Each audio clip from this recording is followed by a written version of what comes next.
Welcome to Manifold. Today, my guest is Carl Za.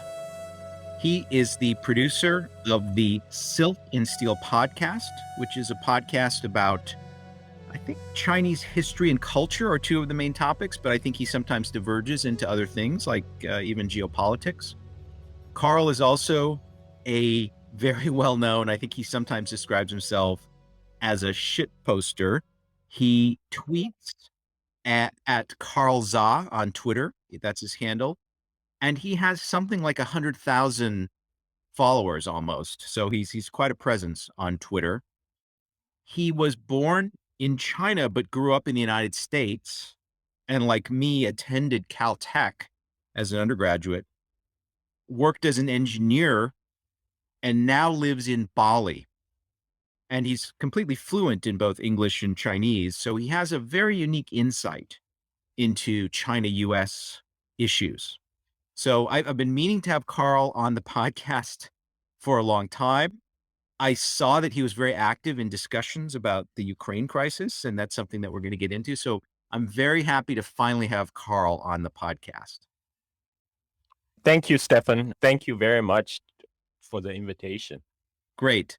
Now, what I like to do with my guests is just start out with a little biographical information because I think it helps people understand your perspective and where you come from. So, as I said in the little intro, you were born in China. What part of China?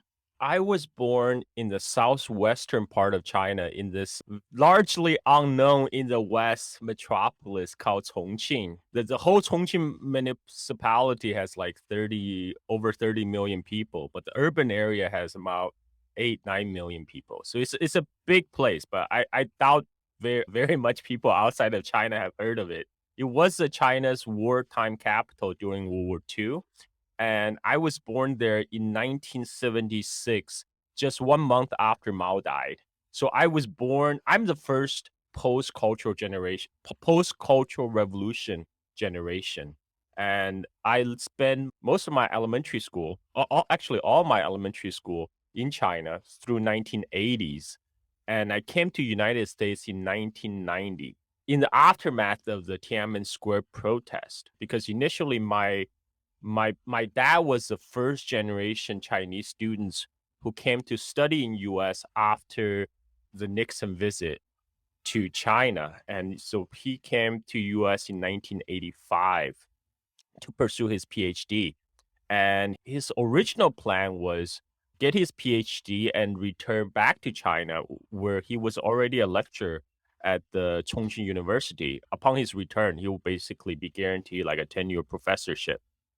But 1989 Tiananmen Square protests happened, and like many overseas Chinese students, my parents also joined the protest. So both my mom joined my dad in 1987. So I was left alone with my sister in Chongqing, be taken care of by our grandma. And after 1989 student protest crackdown, my parents, like many of their generation, they also protested in US outside of the Chinese consulate. And they decided they will not return to China. And they started the process to bring me out to United States. I was 13, almost 14 in October 1990 when I first came to United States. So it's an interesting age. But the China I grew up in 1980s was the China under Deng Xiaoping's open and reform era. So maybe I was sheltered as a child, but I had a very happy childhood in China. So I always have fond memories. And just from growing up, I can observe that lives were getting better and better. I still remember in 1980, when I was 4 years old, my mom used her savings to buy my grandparents a black and white television. And that was the first television in kind of like the whole residential neighborhood. So all the kids will come to grandma's house to watch TV. That was 1980. And we didn't have our first color TV until I think 1986. After my dad already came to United States, he sent back his savings. At that time in China, you can't even buy imported goods freely. You have to have foreign currency. So my dad sent back U.S. dollars. My mom then got exchange at the Bank of China for back then so-called the foreign exchange certificate. So with a foreign exchange certificate, you can go to a specific store called the friendship store, which it was catered to foreigners and the people with hard currency. So with that, they bought a Panasonic color TV. That was 1986. So I remember this vividly because this is kind of like when the markers of my childhood. We changed from the black and white TV to a color television. And back then, China didn't produce a lot of these consumer goods either, because, like I said, back in 1986, there weren't many. I don't know if there's any domestically produced color TV in China. So everything has to be imported, from fertilizer to transistor radio. To get a Sony radio or like not even Walkman, just just a radio. That was a prestige thing in China back then. Like to get married, there's like 4 big items gotta have. Was first it was bicycle, a sewing machine, and then got changed to you gotta have the radio, you gotta have a color TV, you gotta have a refrigerator. And China didn't even produce refrigerator back then, I don't think, because we also bought our first refrigerator, which again was uh, through remittance from my dad, and my mom bought another Japanese made refrigerator in the friendship store. But just a year later, I started noticing my classmates' parents, they start to buy color TV and fridge, but they're now being domestically made in China. And that's the beginning of the made in China trend. I still remember coming to United States in 1990. Like it was a game for us to find made in China items in United States. I would get so excited. In the Christmas 1990, we found a teddy bear that was made in China, and my parents bought it for me because it was an exciting thing to find made in China item back then. Of course, like few years later, everything's made in China. So So yeah, go ahead. it's interesting that, I like a true Caltech geek, it's electronic appliances that are the milestone purchases that you remember. I want to ask you, do you remember meat scarcity? Ah, Like not having a lot of meat, or maybe your grandmother would give you her meat portion. That's something that I think Westerners, they can maybe understand. Even I can understand growing up in Iowa, remembering like when we got our first big color TV and it was kind of a big deal or something. I'm older than you, of course, but something like meat scarcity is something that I think Americans can't imagine.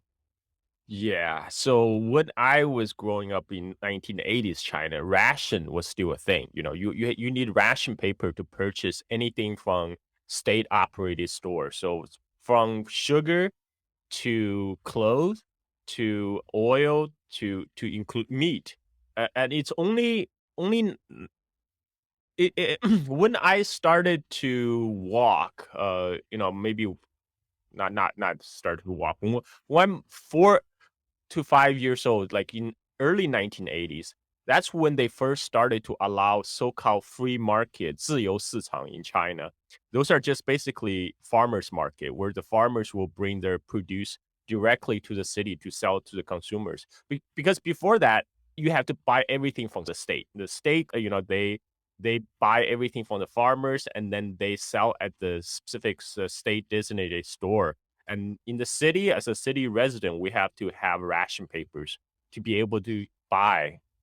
And there's quotas for each. Like for us, I remember as a 13-year-old teenager, I actually have higher rice allotment than the rest of my family members because as a growing teen, I'm entitled to have more rice. And the ration system only got phased out during the end of 1980s. Like, so just before I left China, the rations were used less and less. I remember it was when there was a lot of rural migrants who started to come to city to work because before China, the movement was strictly controlled. Before 70s, if you're a rural migrants, if your household registration is in the countryside, you can very easily move to the city. But 1980s is when first that relaxation, there's a relaxation in that restriction, and a lot of rural youth start to come to cities for work, but they couldn't get the urban resident benefit, for example, for the ration papers. So I remember a lot of farmers' girls will come around our neighborhood bringing eggs to trade for rice ration papers. And we have a lot Mhm. of rice ration papers, so we would trade them for eggs. It was a thing back in 1980s. Yeah. So, you came to the US at a very special age. So you were old enough to remember, to have pretty mature memories of growing up in China, and then it must have been quite a shock for you to where did you immigrate to initially? I landed in Chicago. So to give a little perspective, I didn't actually wanted to come to US because I was free in China. Like my parents are in United States. My grandpa had some health conditions and my grandma spent most of the time taking care of him. So basically nobody really managed me and my sister. My sister is older. And so I had a lot of freedom and I didn't want it to come to United States and be under the thumb of my parents again. And in China, before I came to United States, I spent 1 year at home because I contracted hepatitis A through sharing food with my friend, and I was hospitalized for a couple months, and then I wasn't able to catch up with schoolwork, so I stayed home for a month. Oh, by the way, that my hospitalization was all free because back then China was still running like a socialist central plan economy. If you're urban resident, like my grandparents, my grandma was a school teacher at this textile factory attached school. So and each work unit, each like a factory, they will have their own kind of complete welfare system, like kindergarten, schools, and hospitals. So I would go to all these for free. But after 2 months, Chinese schoolwork is serious work. It's like after 2 months of not attending to school, I cannot catch up. So I have to just stay behind the grade. And that whole year I stayed at home and I read a lot, magazines, anything. At that time, a lot of the Western ideas are starting to filter into China, right? I read Chinese magazine talking about how small government is the best government. So all the Republican ideas also getting filtered into China. And I also read about how Japan is rising and United States is in decline. This is late 80s, right? At the height of the Japan bubble. So when I came to US, my parents were poor because my dad was supporting a family of four on his postdoc income. He was working at University of Illinois at Chicago. And so we lived in like 31st hosted in a very working class neighborhood, and we're so poor that I qualify for free lunch at school.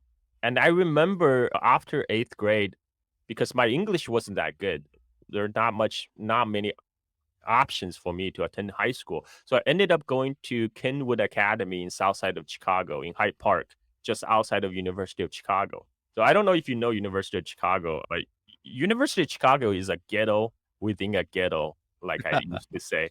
But my high school was just outside of it. So we are in the ghetto. I mean, if you go to the description of Kenwood Academy today, you will say something like, oh, 93% of the student enrollment is minority students.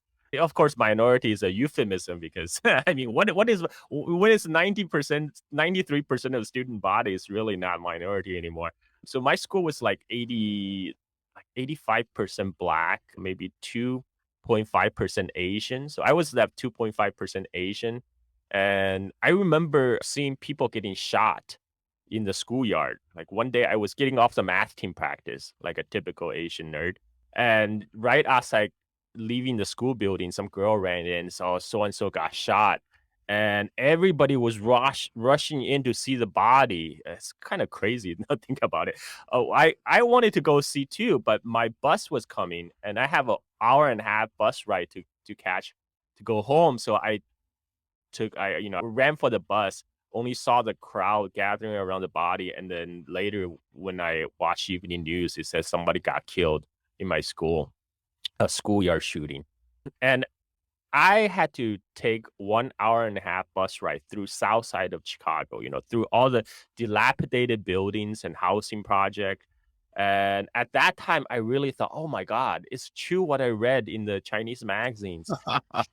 United States is in decline. I came too late. and because I would see dilapidated infrastructure, just all the neighborhood in ruins. And so for me, my strong motivation in high school was to get out of inner city, to get to the middle class, right? The American dream. And so I did that. And I work hard. I was like your typical, I guess, like your model minority myth, right? I bury my head in my books. I study for SAT, and I tested out. So after spending freshman year in Kingwood Academy, I found this opportunity through my dad's friends that there's this school in Aurora, Illinois called IMSA, Illinois Math and Science Academy. It's like a Yeah, it's very, very famous. yeah, it's an experimental school where they get state funding from basically the same pool for the colleges. So they were able to run like experimental curriculum on us, so using us as guinea pigs. But they take like top 2% or top 1% of the high school students from all across the state. So to get in, you have to take SAT, you have to get teacher's recommendation, write essay. Basically, it's just like a mini college application process. And I work for a whole like my first year in freshman year, I just basically spent the entire year studying English, working on SAT, and eventually I got in. And for me, that was my escape. My escape from the urban decay of Yeah, America. and you were boarding there, is that right? Yes, because you have to live on campus, even if your home is like a block from the school. You have to live on campus. So for me, that's the greatest gift because I was like what 15, 16. I was living away from my parents again. Freedom, that's what inspired me. So it's like live on a college campus basically, and we have to go home once a month because school knows otherwise we would never go home. So they kick us out. They kick us out once they shut down the school campus once a month, force us to go home. And but that was my escape because our school was in the middle of the cornfield, and to me that was paradise. It's totally different world from inner city Chicago where I was used to. That just kind of stiffen my resolve to get into middle class, join the ranks of American dream. So, I studied SAT again, applied for college, got into Caltech. And at that time, I thought I'm kind of I really felt I was living the American dream. I'm like this poor immigrant boy who got into Caltech through hard work. And so, yeah, so this is kind of my background. Sorry for taking so long. No, it was very interesting, but maybe I can ask you some questions. So I'm curious because you were very conscious of wanting to climb out of deprivation Yes. and make it into the middle class. Were you strategic about choosing, for example, going to engineering focused school and pursuing engineering as a career? Maybe not because you liked the subject so much, but just because you knew it was economically advantageous? That's definitely a reason. Also because my dad was an engineer, right? At the time, my choices was either going to engineering or medicine. But my dad finally landed a private sector job in 1995 after the economy got better. But still, like I didn't want to burden them with having to support me through 8 years of med school. So I thought, by choosing engineering route, that's the fastest way for me to achieve financial independence, or so I thought. So I thought yeah, definitely that's one reason I chose engineering. Yeah, that's a very immigrant kind of story. For me, because my dad was already a professor, I actually grew up in a very similar environment because I grew up in Iowa. And so I lived, my neighbors had cornfields and things like this too. I lived out in the country and went to kind of not as elite a high school as the one that you attended, but kind of an elite high school because it was the only high school in this college town. But I had the luxury of not being worried about climbing the social ladder. I was already securely in the middle class or upper middle class. And so I could say, oh, I'm going to do theoretical physics because that's what I'm most interested in. And Richard Feynman is my hero. Mm. Whereas I think in your case, you were like a lot of people choosing their course of study really for, economic reasons. Yes, yes. Very my is a very typical kind of immigrant. I guess I'm the 1.5 generation Yep. immigrant. So yeah. Yeah, it's very typical because my parents they just want to, their biggest hope for me is that I will get a good paying job that, I will, live my American dream. Yep. Yeah. Coming back to Tiananmen, Mhm. your parents were actually involved in. So my parents were not because they're already in United States, right? So I see. Okay. they went to the protest rally outside of the Chinese consulate in Chicago. I was in Chongqing at the time. At the time, there's protests all over China, not just Beijing. Of course, Tiananmen was a focal point. And I lived on the Chongqing University campus because my dad was a lecturer there, and he kept his housing, even though he was in U.S. because at that time he was intending to come back because the university provided housing for his faculty. So at the time, initially I thought, oh man, these college students, they just don't want to go to school, man. This is just like a holiday for them. Because I lived on campus since 1982, and there has been all sort of student protests every year.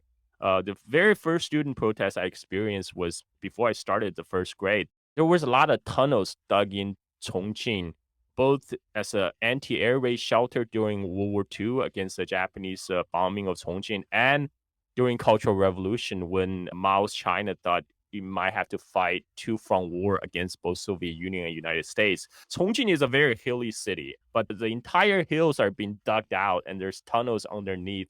But after 1980s, when the Cold War was already winding down, and U.S. China relationship was actually in its honeymoon phase. So University of Chongqing rented out its own tunnels to like enterprising farmers to raise mushrooms, and and when the farmers went in tunnels, they somehow found something, some kind of nuclear, some radioactive, I guess some radioactive stuff from some experiment back in the days. And then the Chongqing University student organized a huge protest. I remember the banners they held, like "Huang wo qingcun," give back my youth, because there were outraged, there were like radioactive material stored on campus. So when Tiananmen Square protests first started, I thought it's just going to be one of those. I thought, oh, those college students being frivolous again. They just don't want to go to school. I was a little bit resentful and jealous because our high school still, I went to junior high then, seventh grade, so we still had to go to school. Whereas the college students, they didn't have Right. classes anymore. But at one point, all segment of society was joining in. I even had my elementary school teachers that their teacher union went on the street. So I also went to the Chongqing, the city's center. It's very exhilarating in any kind of mass movement. Like all these people you look up to, they're all like on the street protesting. And so I started something in my school, in my junior high. I posted a poster calling because this was right around the time when like central government in China was kind of waffling back and forth on its position. I guess there was a power struggle at the top between two different factions. So there was one point where they said, "Oh, the student movement is a patriotic movement." And so I took that opportunity to, write a poster in my junior high in support of the college students. And then I got, and all the, because at the time my motivation was just like, I don't want to go to school anymore. I want to, I want to stop classes. And then all my classmates, they kind of fed me around as a hero, and it felt good. It felt good. But my plan didn't work. We still had to go to school. Our homeroom teacher was like an old communist lady, and she's like, "Okay, yeah, okay, yeah. We understand that the state said it's patriotic movement, but to be patriotic, you first need to be educated. So get back to There classes. you go. Yeah, so that was my experience of the Tiananmen Square, because Chongqing is one of the few cities that there wasn't there wasn't a lot of violence. The only thing that happened was on the new it was really weird, Tiananmen Square, because the state media, CCTV, was broadcasting live every day, what's going on in Beijing, Tiananmen Square.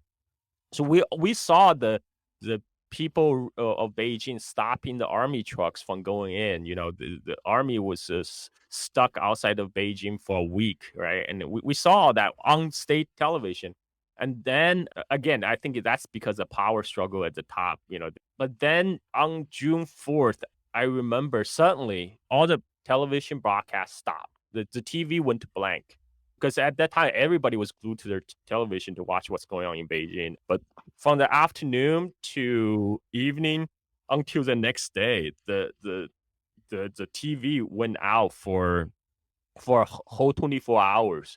And when you came back on again, they said, oh, there was a counter-revolutionary riot in Beijing that the People's Liberation Army have to put down. So it was a big shock for a lot of people, because at that time, the students actually had a lot of popular support. And everybody was kind of whiplashed by kind of the 180-degree turn of the kind of the government stance, because one moment they say the student movement was a patriotic movement, and the next thing they say there was a counter-revolution riot. We don't know what to believe. And then after school started again next year, actually, was it after the school started?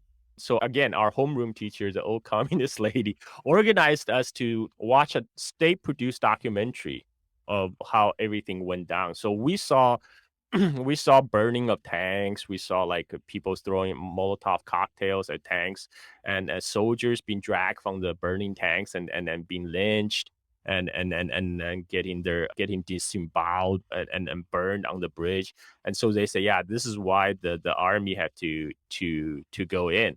So, but Do you think that was real? Do you think the video that you saw was real, or do you think it was fake? No, it was real. I mean, there's a lot of people can search, but of course the state exaggerated, because like when they did announce the special, like what they call it, the 共和国卫士, the Guard of Republic, to the soldier martyrs. But there were only a few. There were only like a handful of soldiers who died.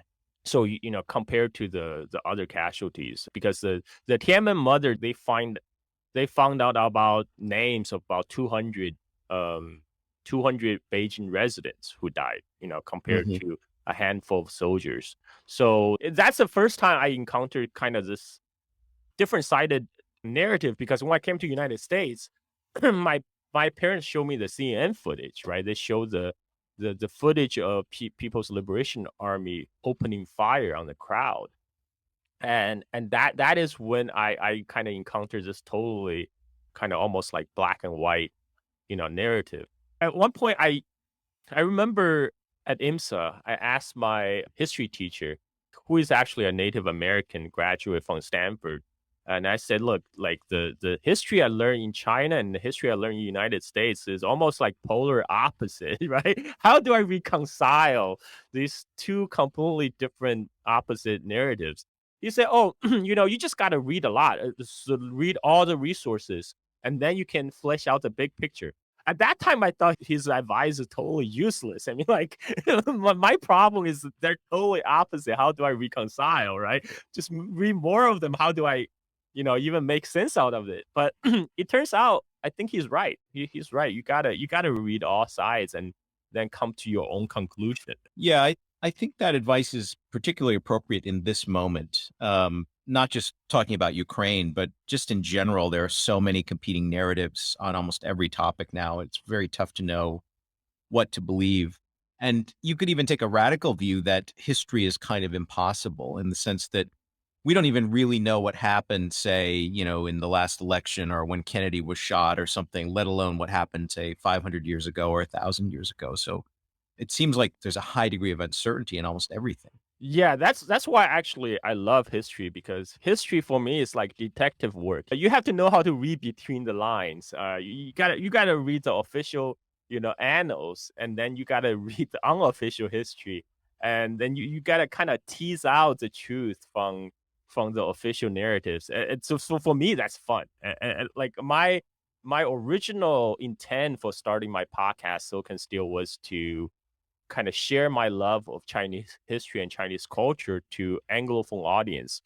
But yeah, but as you mentioned, I kind of got pushed into doing the politics of it, because today, in the increasing U.S. China tensions, I just see a lot of disinfo floating around, and I felt Yeah, yeah, go ahead. let's get to that. But just to finish up your biography, so you went to Caltech, you studied engineering at Caltech, electrical engineering. Yeah, I graduated in 2000. Back then there weren't even a computer science department. But when I graduated, that was the height of the first internet bubble.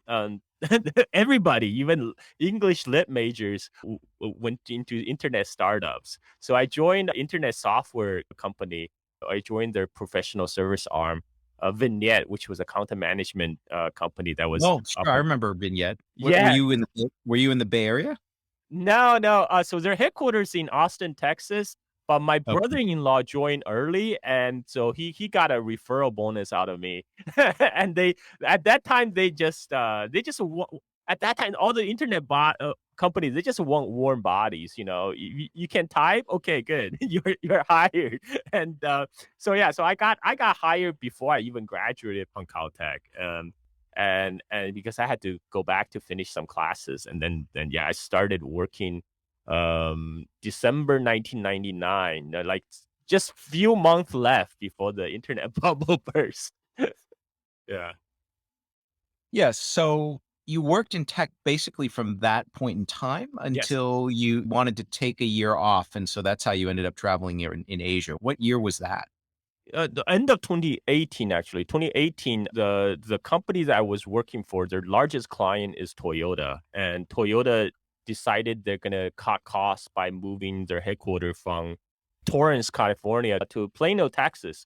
And I'm a surfer. I love surfing, and I know from Plano, Texas, is 6 hours to the ocean in either direction. So there's no way I'm gonna move to Plano. And so I thought, okay, this is a good opportunity for me to just take some time off and travel around Asia. Just so happened, one of my internet friend, who is an Aussie English teacher in kind of the most remote corner of China, he's working at this border town between China and Myanmar. And he told me that the place where he work at, the city he work at, holds the largest water festival in China. The water festival is just like the same as a Thai Songkran. It's like the Thai New Year. And the Thai people in the region, they have a very historical tie, with people in Thailand and Myanmar. And so that the water festival is huge, because I always told him, I wanted to experience the water festival because I saw a part of as a part of a dance in the pre-cultural revolution musical, the Yeast is Red. Like my favorite part of Yeast is Red musical is actually the nationality dance, the different uh, Chinese nationalities doing their traditional dance. And there was a part featuring water festival of Thai women. And he said, oh, he invited me to go. So I just jumped at the opportunity. At that time, I didn't plan to leave United States. I just put my stuff in storage. I went to China, and then I travel around, and then I haven't surfed for a long time. So I decided to go to Bali for a couple months to get my surfing on. And then when I was in Bali, I realized, I remember distinctly. I was at the surf line. I was talking to people, fellow surfers. I asked them, "Oh, how long you been in Bali?" I expect them to say, "Oh, the last 2 weeks, like maybe a month." And they say, "Oh, I've been here for 6 years." I'm like, "What? How do you do that?" They say, "Oh, it's easy. You just do visa runs. You just fly to Singapore or Malaysia for a day and come back." because before pandemic, as American citizen, you have you don't need visa. You have visa free entry to places like Indonesia. You get automatic 30 days. And when you land at the airport, you have the option to get visa on arrival. You pay like $35 for visa on arrival, which allow you to extend for another month. So a lot of people were doing that. And I thought, wow, why nobody told me about this like 10 years ago? I could have been in Bali for 10 years. So that's my story. That's how I ended up in Bali. So since then, you've been living the digital nomad dream in Bali. Is that fair? Yeah, well, initially I was living on my savings, and then eventually I built enough internet notoriety to get a small following on Patreon. So now, yes, now I'm able to support myself on my Patreon income, me and my family. So I'm grateful for that. So one of the topics I wanted to get to is the topic of Xinjiang. And I think I've seen a fair amount of discussion by you and around you about what is actually happening in Xinjiang. And this is a very controversial topic, obviously, with the United States and the West going all, getting to the point where they're actually charging China with genocide and pointing to, for example, satellite photographs of concentration camps in Xinjiang. Yes. And I've traveled in China many times, but I've never been able to travel to either the southwest or the northwest. So I've never been to Xinjiang.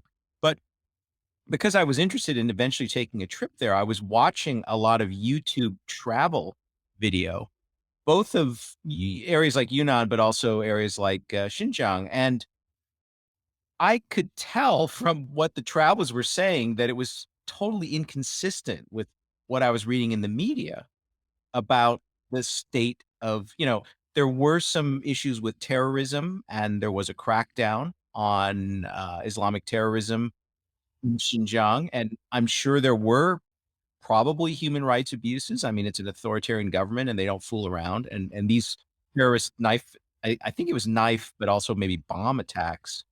Yeah, both. They had the infamous Kunming train station knife attacks where I think 20 people were killed, and then there was bombing attack at the Urumqi train station to coincide with Xi Jinping's visit. Yeah. Yes. So I guess one of my goals is to give the audience your best estimate of what is really happening there. And just to give my background of it, I mean, I was aware of these, terrorist incidents. And then obviously you can expect that, an authoritarian government like in China is going to react in a pretty decisive manner against that. And so maybe there were some human rights abuses and maybe, some action against, groups that the government regarded as extremists. But because there were so many people traveling through Xinjiang, including like there's one famous like Australian guy who was like bicycling Yeah, through scary. Xinjiang. Yeah. I interviewed Yeah, him. and so I watched all this stuff not because I was particularly interested in the political situation, because I was actually just thinking of traveling there on vacation because it was an exotic place I was always interested in. That's But something people don't know. So if you have a Chinese visa, if you're allowed inside China, then you can travel to Xinjiang. There's no extra restriction on traveling to Xinjiang. absolutely, and your yuppie friends in Shanghai can go to Xinjiang for the weekend Yep. and take video and put the video online and other people like me can watch it. So the idea that they could hide a genocide with so much flow of people, including Western tourists, including Chinese tourists from within China, and everybody has a cell phone camera. It just seemed to me absurd because just even by just sitting on my butt and watching YouTube, I could tell that what I was being told by the New York Times didn't seem accurate at all. And so anyway, I just want to cue you up and maybe you can first just start with a general statement about what you think is really going on there, and then we can get into more details. Yeah, sure. So the situation really came to a head in 2009, Urumqi riot, July 5th, 2009, Urumqi riot, where basically nearly 200 people were killed, 2,000 people were injured, and the victims were mostly Han Chinese residents in the city. And after that, there has been security crackdown in Xinjiang since 2009, because that was a pretty shocking incident in China. Something like this haven't happened, in decades. And then a spate of more serious, equally, I would say not more serious incident happened around the time of Syrian war, actually, from 2012 to 2014. So first there was attack in Tiananmen Square, a group of Uyghur separatists, they drove a van loaded with explosive onto Tiananmen Square, and they were ramming into the crowd. But it's not. I think maybe it's not home. It's either. I think it's a can of oil of gasoline that they brought on board. And anyways, they ran into the crowd and then lit the car on fire and exploded. And but that again, that was pretty shocking. And then the big shock was the Kunming train station attack, because there has been a series of attacks inside Xinjiang, but people in rest part of China thought that was a localized Xinjiang problem.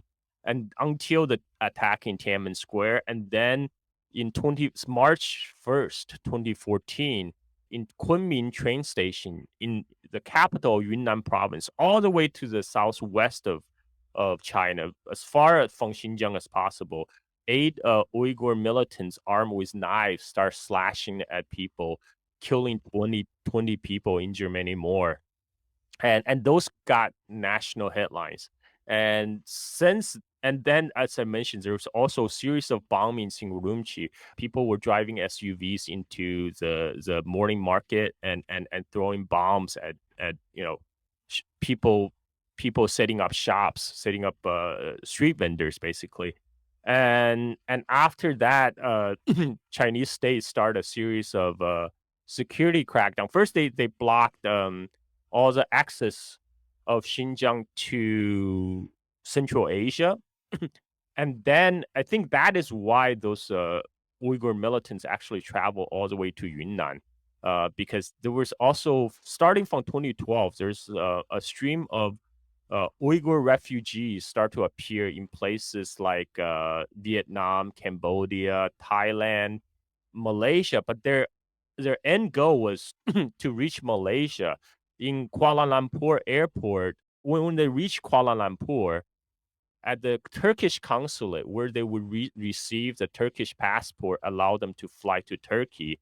And as soon as they step off their plane in Istanbul, they're greeted by jihadist recruiters to urge them to go on to Syria. Now, this is reported in Associated Press, right? So people can look that up. And thousands of Uyghur fighters ended up in Idlib province of Syria, northwest Syria. So this has been an ongoing problem.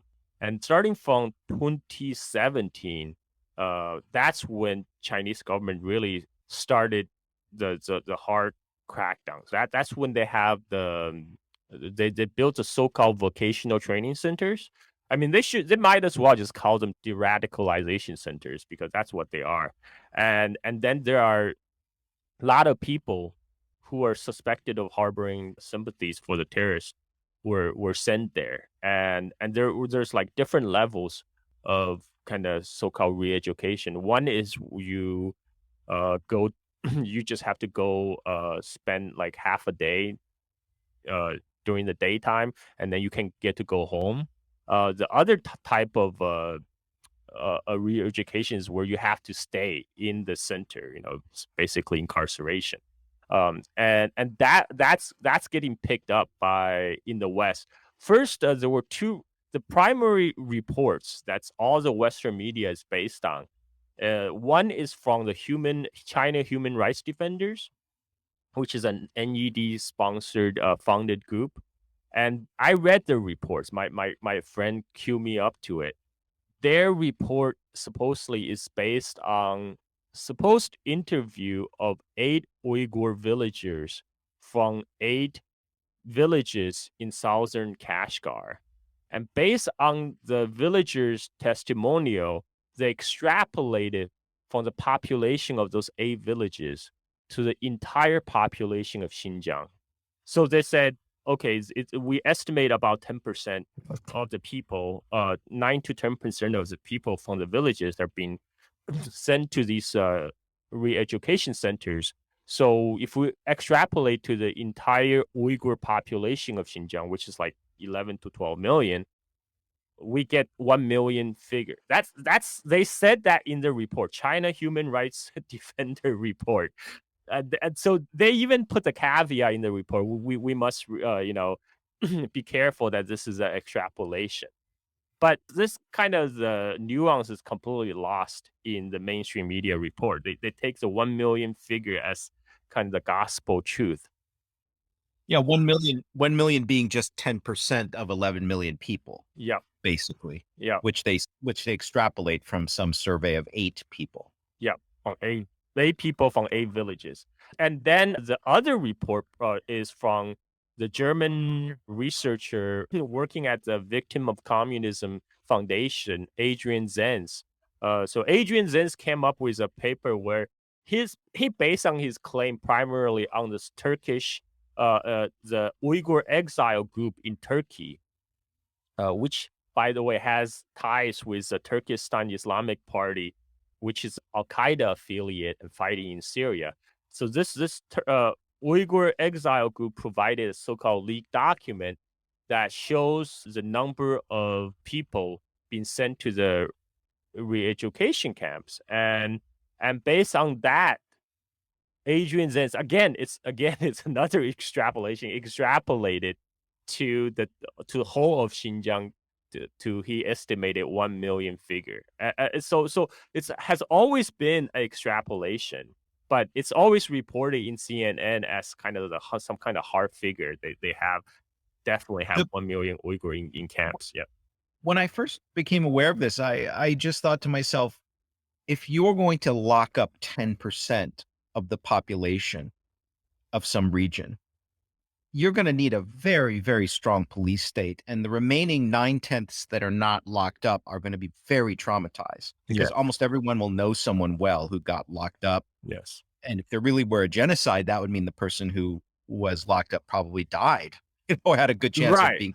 Right. So then if you then look at the video shot by Western tourists during that period of time when travel through Xinjiang was totally unrestricted, or video shot by tourists from other parts of China, and you just see the interactions, how relaxed they are between the police and the local people and the local people and the tourists.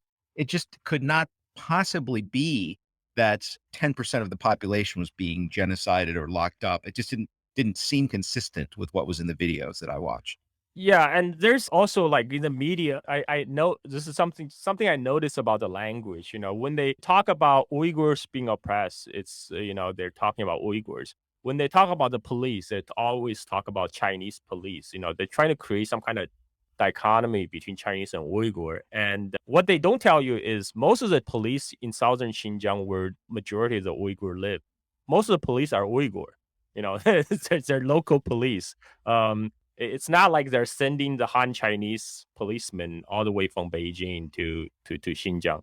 Another thing is that they try so hard to prove it's genocide, but as you mentioned, there's no mass death.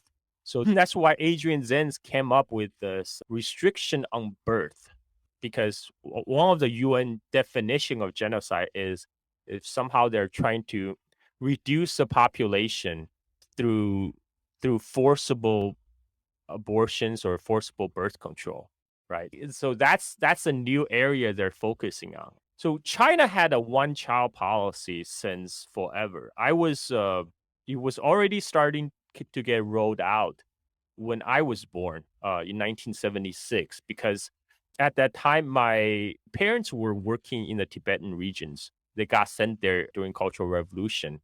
I was conceived on the Tibetan plateau, but my parents didn't want me to grow up there because they felt I can get better education and better healthcare if I stay with my grandma in my mom's hometown. So my mom went back to Chongqing to give birth to me, but she was having a hard time finding a hospital that would accept her because the first hospital she went to was kind of the model hospital for implementing family planning and then one-child policy. And so they're questioning my mom, why are you having a second child? My mom explained, because that's 1976 is when they're first rolling out the one-child policy. Chongqing as a big city was one of the first to was selected, but that policy didn't affect the Tibetan areas. It didn't affect there was no one-child policy applied to Tibetans. And for the Han Chinese working in Tibetan area, like my parents, they were allowed to have 2 children. So I was legitimate. And but the hospital director didn't understand because they only understand their government quota and directive for their hospital. They're like, "What do you mean? Tibet is not part of China? Why are you having 2 child?"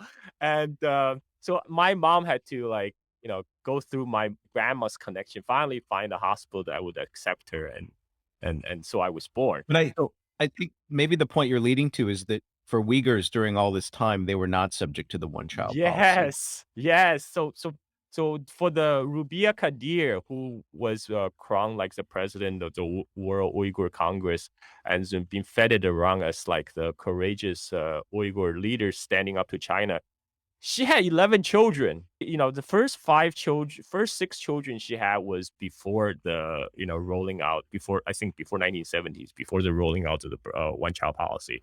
And she had another 5 children after that because the one child policy was not applied to national minorities. But that started to change in the the last few years because now China is going on to the 3-child policy. But now that 3-child policy is applied equally across nationwide. So for the first time, yes, birth planning, family planning is being introduced to Xinjiang, but they're not being limited to 1 child, 2 child. They're being, 3-child policy. We can argue the merits, the ethics of family planning. That's a different conversation, but they're essentially arguing that is same as genocide, right? I mean, so basically, Chinese government had been genociding the Han Chinese people since 1970s. Yeah, well, just to clarify, so there was a period of time for a few years where, they were actually trying to make noises about outright genocide against Uyghurs Yep, in concentration camp-like structures. yep.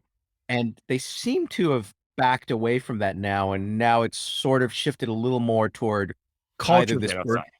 yeah, either birth restriction kind of genocide or cultural genocide, meaning like requiring immigrants to America to learn English or something. Yeah, And so my feeling is there's almost no questioning of this narrative. So, if you read New York Times or Washington Post or, even The Economist, there's almost, as far as I can tell, no questioning of this. And they now just routinely refer to some kind of nefarious activities, anti-Uyghur activities in Xinjiang without, now they don't feel any need to yep. clarify it or even go to the original sources.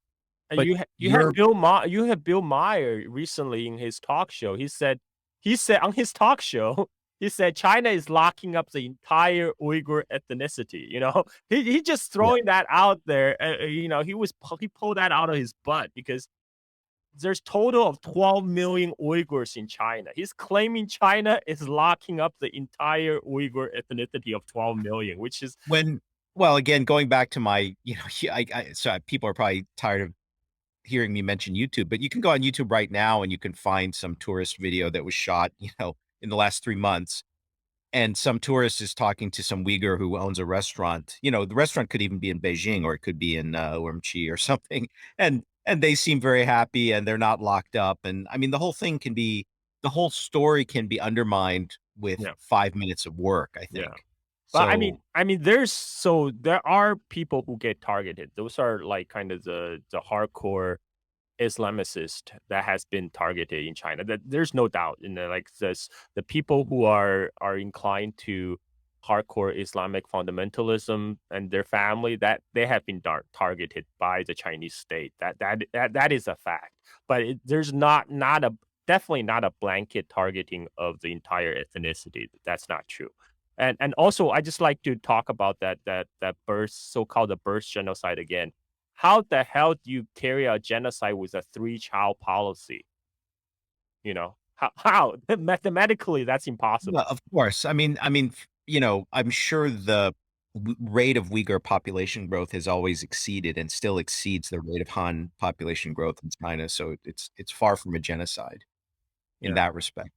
So in terms of how this kind of massive propaganda campaign is carried out, let me give you my model. And I have a little bit of experience with both NED and the CIA because my tech startup, the first tech startup I did, which was right around the time you graduated from college, it was right during the first tech bubble, was an encryption startup. And one of our investors was the CIA venture fund, which was just newly created around that time. And we worked with NED and Radio Free Asia to defeat the Chinese firewall, which was just being Ah, created at the time. yeah. So I'm pretty familiar with the idea that, NED funds these NGOs all over the place. Some of the NGO people are researchers. Some of them are directly active in foreign countries in organizing, pro-democracy movements, pro-democracy organizations. I just Um, wanted to add that Chinese people do appreciate those free VPN and ladders to climb the firewall. Well, so sometimes CIA and RFA do some good work. oh, well, yeah, this is a whole different discussion. We could Yeah, have a long discussion about censorship. Yeah. my, idealistic ideas that some of the technology we were developing at the startup could be used, for this purpose, which is why we were working with organizations like CIA and NED. But at least it gave me a little window of how the money flows from the federal government to NGOs in these foreign countries and how it is tied into U.S. national security and intelligence operations. So this guy, Adrian Zenz, and perhaps some of the other researchers that purport to document or analyze these anti-Uyghur activities in Xinjiang, they're probably getting money, maybe without knowing it, but at least indirectly from, potentially actually Central Intelligence sources or NED sources. Oh, I'm pretty sure Victim of Communism Foundation is funded by the U.S. government. Yeah. Right. Yeah, people can just look Yeah. it up. So there's a long list of grants that come from NED. Yep. And I'm familiar with this because, some of the funding for our startup came from US government sources. And that was the whole purpose of one of the purposes of the CIA Venture Fund was to find technology companies that could help the CIA in its mission. And so they would direct us to, certain funding sources in the federal government. Those sources obviously then are in a sense doing what U.S. national security or intelligence services would like them to do. But then, of course, they are then introduced to friendly journalists Hmm. at the establishment papers like New York Times, Wall Street Journal, et cetera. And then those journalists who are kind of used to working with sources that are in the U.S. intelligence community will cover the research of these NGOs, which makes some allegations about some foreign government. It might be true, it might not be true, but there's a pipeline from the product, the work product that seems to come from an quote independent researcher at an NGO, but perhaps who is receiving NED funds to prestige media in the United States, and then it's covered uncritically. And eventually, I think in this case, has been completely established now as the standard narrative, even though the whole thing is not reflective of actual reality. This makes so much sense because me and the Aussie biker guy that you mentioned, Jerry Gray. So not only they're pushing this narrative in mainstream media, but they're also hitting out people who are challenging their narrative. So Coda Stories wrote a hit piece against me and Jerry Gray, the biker, Aussie biker who went to Xinjiang. The title is Pro Beijing Influencers and their rose-tinted view of life in Xinjiang. Yeah. And I had the foresight to ask Isabel Cockrell, who was the interviewer, that if it's okay if I record the conversation, and she agreed to it. So when she, totally posted our interview out of context, I was able to upload the audio of our interview, to my subscribers and followers on YouTube. And she was trying to paint me as some kind of airhead surfer dude who just, sprouting pro Beijing views without totally realizing what's going on. But it couldn't be. But sorry to interrupt. But by the way, I advise everyone, you know, most people don't deal with the press very often, but I have had a fair amount of interaction with the press in my life, and you should record every interaction with every journalist, and you should tell them that you're recording it so that they know they can't falsify what you said or take it out of context, and let them know that you'll come right at them on their Twitter. If they try to pull something, you'll come right at them on their Twitter feed and post what you actually said and the context of what you said if they quote you out of context. I think that's the only way to keep these people. It doesn't actually completely work, but it is a way to keep them more honest Yes, than they definitely. otherwise would be. So in your case, yes, I think you guys got smeared. It's a total accident that I was interested in. To me, like Northwest Xinjiang and Southwest Yunnan are like the exotic, interesting parts of China that I'd never been to. Because I didn't have time to travel there, I was thinking of traveling eventually, and I was just watching a lot of video.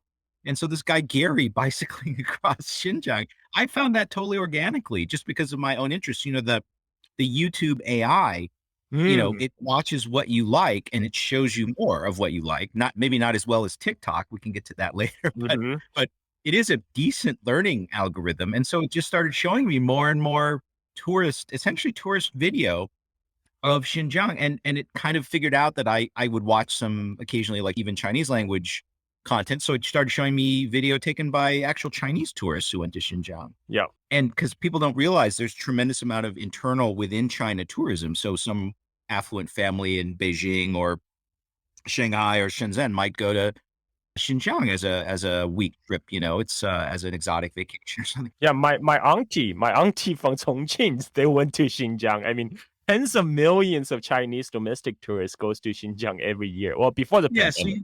Yeah. so you get this totally different perspective of, oh, it's not a police state under lockdown where 10% of the population is getting genocided. It's actually a place where you just casually go and you fly there and you eat some lamb and and the language written on the restaurant menu and on the wall is not Chinese characters. It's the Uyghur language, which is not being suppressed at all, and everybody looks pretty relaxed. It's Yeah. like it doesn't seem like there are people hiding out like Anne Frank or something in Amsterdam or something. Yeah. It doesn't seem like that situation at all. So the whole thing just doesn't jive with the narrative. Yep. So do you think there's any hope? It seems to me that particular narrative is totally locked in now. And for any Western consumer of corporate media or This is mainstream media. this Yeah, is go how ahead. they report on China in general, right? For example, there's that famous social credit system in China. It's been first. There's a report came out. It went viral. Everybody shared it. That became almost a meme about China's social credit system, right? And then in 2018, Foreign Policy magazine came out with a debunking article saying, yes, the social credit system is actually a myth. But guess what? Nobody shared the debunking article. Like nobody pay attention to that. It's the same article. Remember there was an article about this some kind of red chip that China is building this malicious That component. might have even been Bloomberg. I think it was a pretty respectable Yes, source. It was a hardware. It was actually a yes, hardware backdoor that they were talking about, which I think yes. sounds very implausible. And I don't think there's a single serious technologist who believes that now. But the public just still buy that. I mean, like you can try to debunk them 10,000 times. There's still some layman out there believing this is true. But this is kind of all the full spectrum propaganda war we're in now. Like almost everything we consume about China from mainstream media, you have to view it with a suspicious eye because of stuff like this. Yes. So, I mean, maybe now we can start spiraling in toward Ukraine, Yes. because one of the things I noticed with this Ukraine conflict is that there are just wildly divergent narratives about what's happening in Ukraine. And separately, of course, it seems to be just open season on Russians. You can just say any negative thing you want about Russians in general, Yeah. and discriminate against them without any repercussions. And I think you may have said this on your Twitter thread. Other people have said the same thing, that when things really go live against China, the amount of discrimination and aggressive action against individual Chinese living in America is going to be just off scale because we're not even white. Yeah, I mean, like, at least the Russians can blend in, if they just don't open their mouth. But our face, we wear the face of the enemy, right? Like people, not even just Chinese, anybody who look like remotely like East Asian is going to become a target in the United States, like it is now. Now we have people, Nepalese, Sri Lankans, and even some Hispanic lady who got targeted because they thought that, they're Chinese. I mean, it's just gonna get much worse if there's actual hot war between China and United States proxy even. I agree with that. And I think just as anything said about Russia or what's happening in Ukraine, I think you honestly, again, this is against the narrative, but you have to take it with a grain of salt. And certainly that's by now also the case for anything you read about China. Yeah, definitely. I mean, I actually saw a tweet somewhere. They say because right now we're being flooded with stories of like the Russian debacle and the Russian incompetence in prosecuting the war, right? And then I read a tweet. It says, "Well, reading kind of the Ukrainian war report is like reading the ancient Egyptian hieroglyphic accounts of their victories. The victory is coming closer and closer to the capital, like we won a victory 100 miles from our capital. We win another victory 50 miles from our capital. Oh, we win a great victory at our capital. I mean, that's kind of what's happening right now. You see the accounts of like the Russian hardware being destroyed, the Russian army get bogged down. But then you look at the report where this is happening. It's getting closer and closer and closer to Kiev. I do see some people preparing the readers, I guess one nickname I could use for them is the NPCs, the non-player characters who actually consume this media uncritically. The ones who think 10% of the Uyghurs have been killed in Xinjiang or Yep. something. They are preparing the NPCs for the fact that the Russians are eventually going to win this thing. Mhm. I do see some of that occasionally, right? So I think it's sort of shifting toward, you know, Russians are bombarding civilians, without any concern, and they're terrible. And the brave Ukrainians are fighting like lions and defeating the Russian military. But the Russians will eventually win because they're just they're so overpowering. There are too many of them. They're a horde. Yeah, the Russian Yeah, the horde. horde of Asiatic Russians is going to still win. Yeah.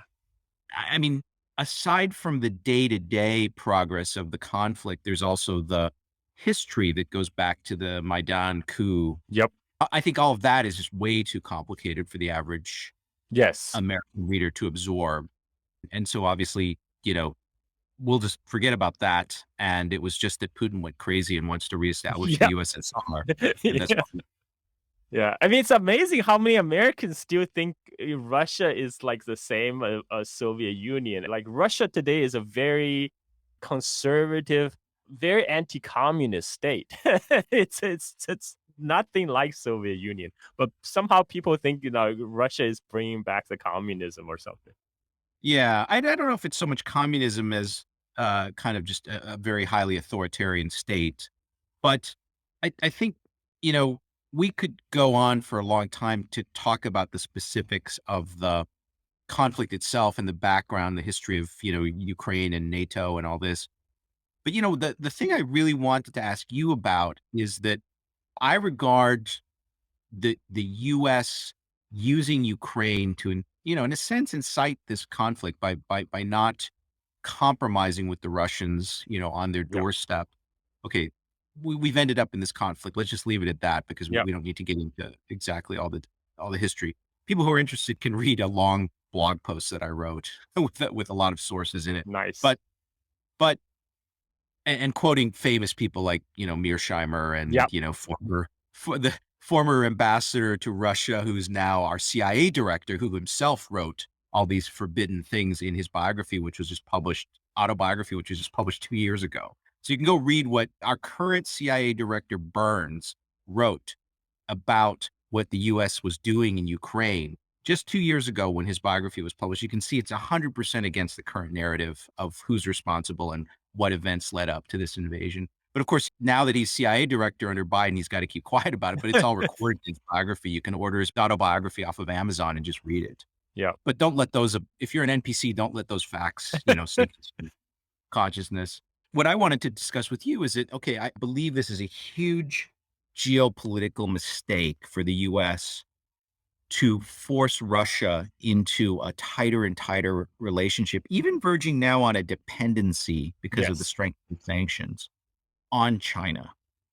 And I think you probably have thought through in more detail than I have the ways now in which China is going to help Russia get through this period of sanctions. So maybe you could talk about that a little bit.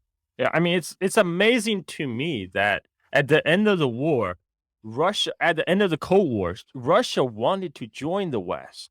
When Putin became They asked to join NATO at one point. Yes, that was Putin when he first became prime minister in 1997 or Yeah, 1998. yes, Bill Clinton in person. Yes.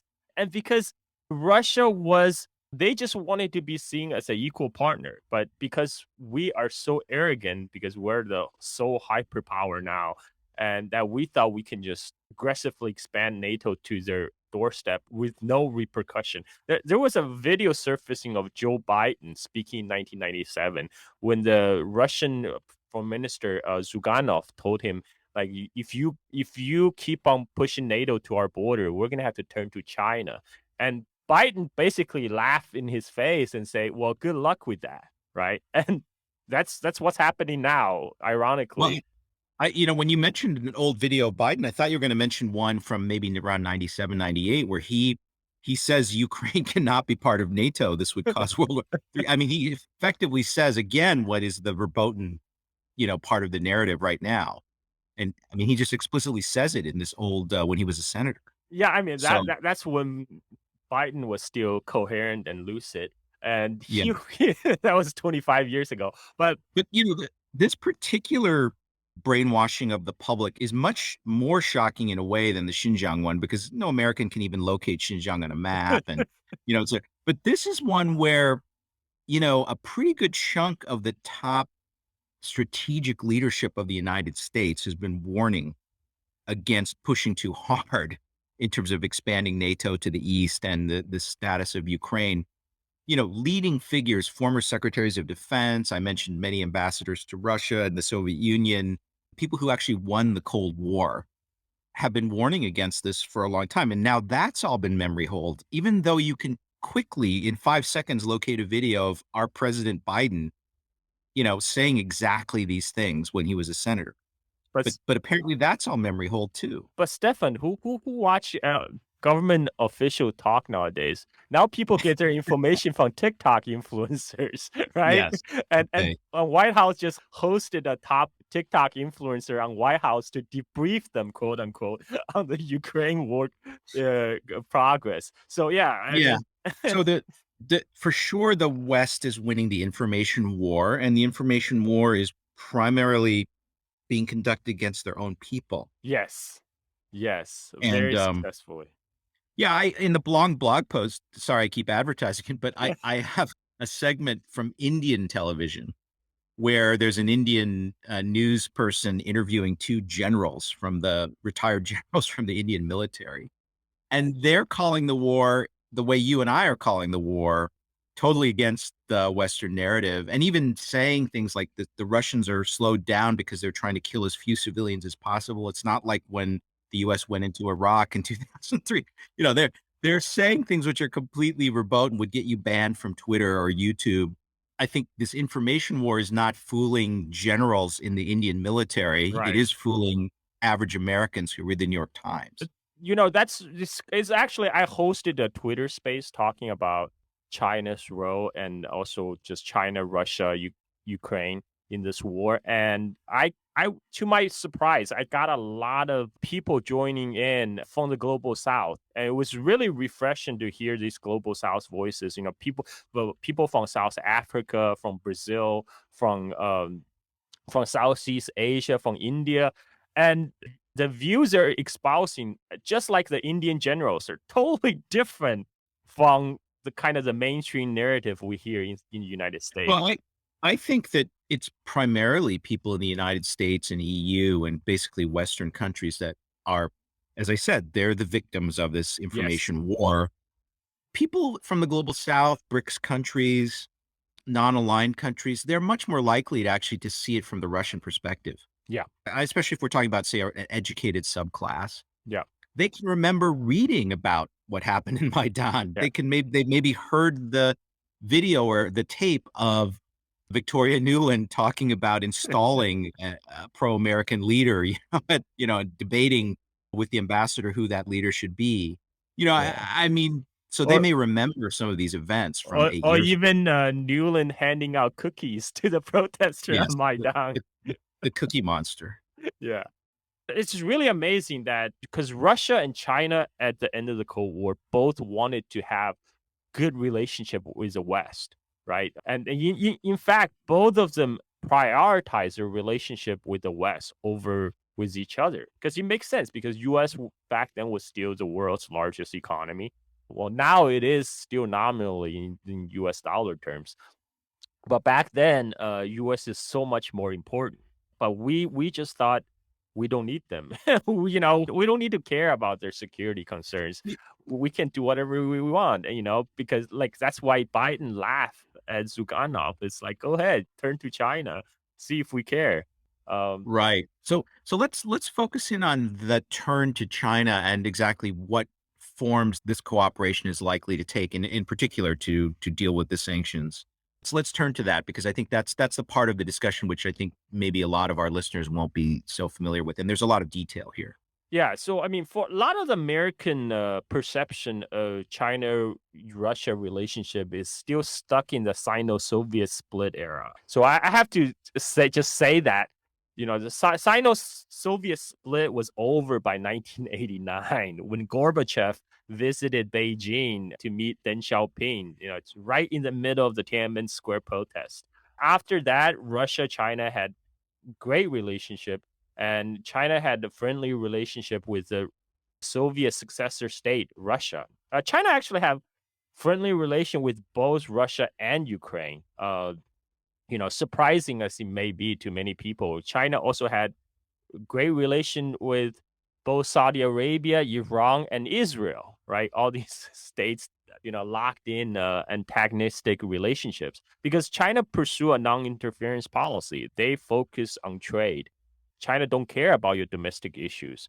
And China also sees the current issue between Russia and Ukraine as a bilateral issue between Russia and Ukraine. From China's perspective, though, I think China would much prefer stability because they are currently building out the Belt and Road Initiative. One part of it, the belt part of it, is a Eurasian economic belt, which is rely on the Eurasian land bridge to build through Russia to reach for the Chinese goods to reach the EU market, right? But with the war, that the Eurasian land bridge is not going to reopen anytime soon. So from China's perspective, China rather sees the conflict wrap up as quickly as possible, and so we can return to business as usual. Yes, I think the China, their preferred outcome right now is a quick end. Yes. And a quick end in which Putin is not the loser, so he's not Yes. destabilized, but the sanction, the damage from the war and, maybe the sanctions are lifted earlier because the war ends quickly before there's too much death and destruction. And nevertheless, the trauma between Russia and the West is so strong Yes. that basically now there's no chance of a Russia-China of breaking up the Russia-China relationship. Yeah. So I think China is the big winner Yeah. from these events, as long as it doesn't go so long that Putin loses power because, for example, he's not able to win. Right. Right, correct. That's correct. I mean, there's a lot of complacency in United States to think that, oh, well, China and Russia, they're basically a marriage of convenience. Like this will never last. But at the same time, U.S. is doing all it could to push Russia and China together since 1990s. And Yeah.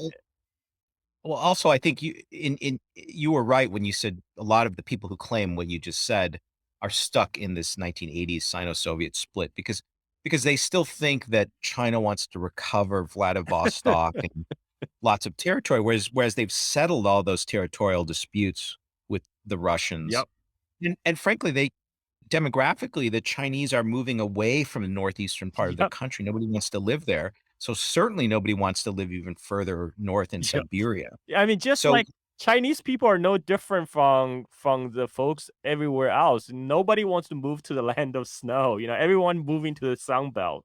yeah, and I think an outcome where they're able to just trade for the natural resources there and just buy it is to them preferable to trying to invade a country that still has thousands of nuclear weapons. Yes.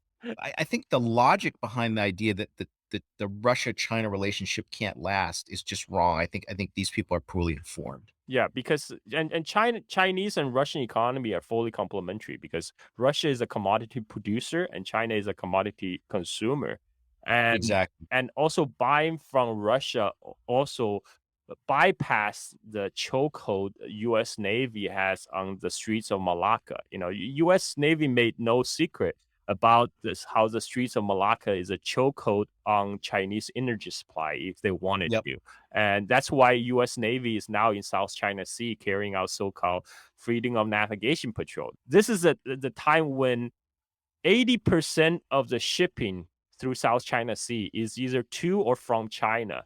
And yet Mhm. U.S.'s Navy is somehow claiming they're protecting the sea lanes from the Chinese for the Chinese market. It's totally Yeah, ridiculous. I agree with you, and an interesting analysis of those artificial islands that now have been built by China in the South China Sea. If you look at the missile ranges, of what they will install or have installed actually on those islands, it covers the Malacca Strait. So, you know, US naval operations to dominate that region now are going to be much more challenging. I think they have to be conducted by submarines because surface ships can be taken out. Yeah.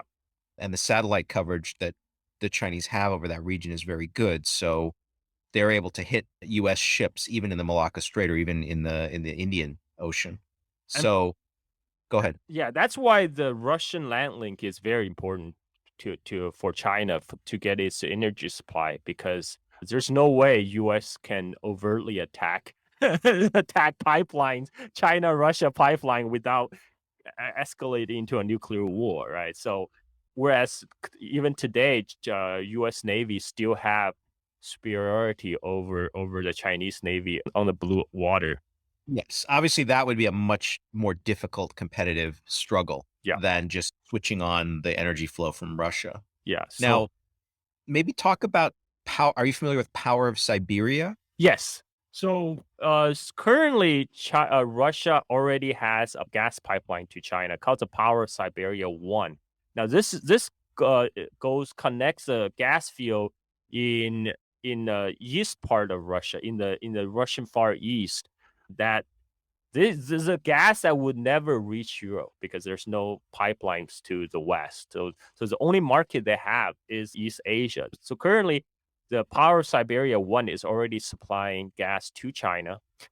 Now there's also a plan of Power Siberia 2.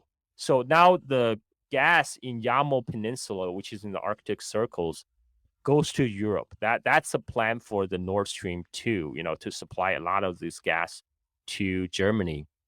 But now Germany held up the certification for Nord Stream 2 because of Ukraine war.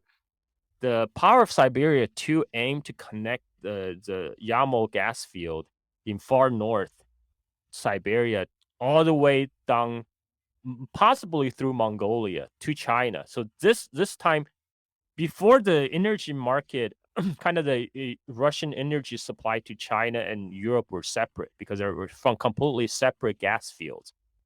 But once the Power of Siberia 2 is built, I think it would take maybe 4 to 5 years to complete. But once that's built, Europe can no longer count on itself being the sole receiver of energy from those big Siberian gas and oil fields because now Russia could easily just export them to China. And Russia will, especially under sanction. Right. And I guess in some of the estimates I've seen from Western European analysts just in recent days is that they're planning on a decade to switch away from dependence on Russian gas. So to build LNG ports and LNG deliquefaction Yeah. plants and things like this. So it looks like it could be a race against time with the Europeans trying to wean themselves from Russian energy. And meanwhile, the Russians building this pipeline where they could just, instead of sending it to Germany, sending it to China. Yep. Yep. Again, I think a lot of it's also Germany is also playing politics, right? They're holding up the certification for Nord Stream 2. They're not uninstalling the pipeline. So, at any time they could reverse that policy and let the Right. So gas flow. if Zelensky, if they come to terms Yep. and they say, okay, Ukraine will write neutrality into its constitution, which was in its constitution, I think, until Maidan. Yep. If I'm not incorrect. And then I guess there might be some territorial gains. That's maybe a sticking point right now in the East. Yeah. But definitely the breakaway republics will break away and Crimea will be recognized as Russian.